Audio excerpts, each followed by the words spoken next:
Hey guys, welcome to our channel. In this video, you'll learn on how to add a shopping cart to Squarespace.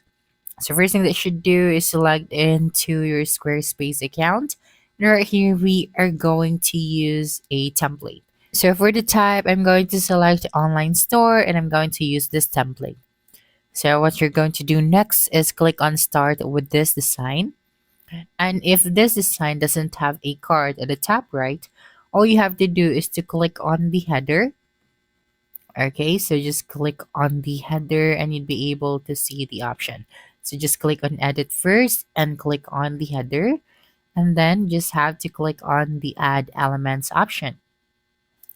Okay, so when you clicked on it, you'd be able to see here the cart. So you have to toggle the switch on. And as you can see right here, we have now the cart icon. Now to customize the cart, you just have to click on it and click on the pencil icon.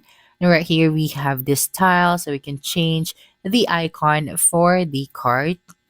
Okay. And then here we also have the cart icon size, so we can adjust this one.